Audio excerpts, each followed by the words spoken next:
Nagkaroon sa Facebook ang post nga aduna sumala pay alleged kidnapping incident nga nahitabo sa Pulomolok, South Cotabato. Dili lang kausa apan ikatulo matod pa. Base sa post sa pipila ka individual nga biktima matod pa sa maong insidente. Makatroma ug makaalarma ang maong experience. Gumikan sa kalit-kalit lang nga pagtumaw mismo sa ilang atubangan. Ang usa ka itom nga van asa ana sa upat ka lalaki ang sakay sa maong sakyanan nga nag-offer matod pa kanila nga musakay o ihatod kini sa ilang Pinoy-anan. Kabataan sumala pa ang halos punterya sa naisgutan. Usa sa among nakahinabi ang igsuon sa usa sa matod pa biktima sa susamang insidente. Residente sa maong munisipalidad nga tinuod sumala pa ang maong panghitabo. Na dire sa gituan siya gihunong.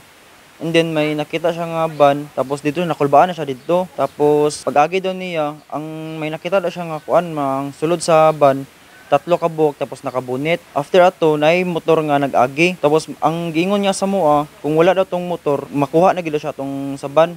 Tapos niagi man tong nga motor, moto nakadagandagan siya, nakulbaan na siya. Moto naabot na siya dire, grabe ang kulba. Tungod ni ini wala na nila gitugtan nga mag-inusarang muuli ang iyang manghud nga babayi gikan sa eskwelahan. After day ma'am kay kana man nga on good mga incident ma'am.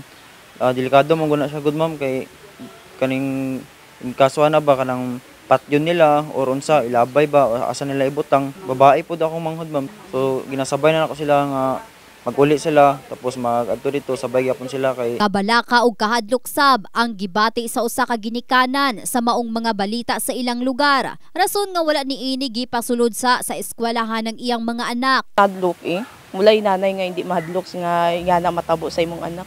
Oo, nabalitaan pud to namon sa Facebook tapos naamon nga silingan pud silingan nila dito ba.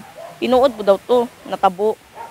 Amo ganito umpisa sad to wala na minag-ano anak ko sa akong mga bata nga hindi na ta magawas-gawas kamuha kay budlay na wala gay sila ka eskwela kay tungod nga anak pud. Samtang sa investigasyon sa otoridad sa mga nag-circulate nga post sa social media kabahin sa kidnapping incident, matud pa ni Police Lieutenant Colonel Janeric Medel, Chief of Police sa Pulomolok Municipal Police Station, wala matud pa'y kamatuuran ang maong insidente. Apan wala sab kini nagpasabot nga muhunong sila sa pag-imbestiga sa maong panghitabo. Gani nagpagawas na sab sila og press release kabay ni ini nga undangon na matud pa ang pagpakatag sa maong mga post tungod sa makamugna lang sumala pa kini og kahadlok og kabalaka sa mga residente. Sila.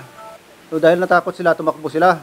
Punta sila sa tatay nila. Yung tatay at saka angkin nagresponde rin. So may dala ng itak. So dahil sa may dalang itak, natakot siguro yung dalawang tao sa van.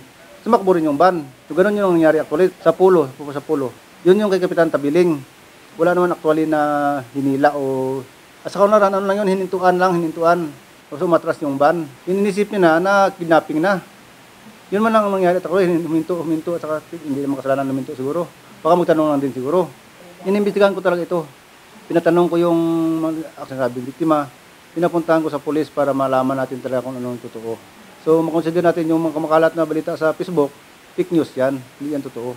Dugang pa sa opisyal nga mamahimo matud pang vigilant ang publiko ug i-report sa ilang opisina. Ugaling adunay mga kadudahang aktibidad, inay nga i-post sa social media aron mamintina ang kahapsay sa munisipalidad. Takot lang pareho.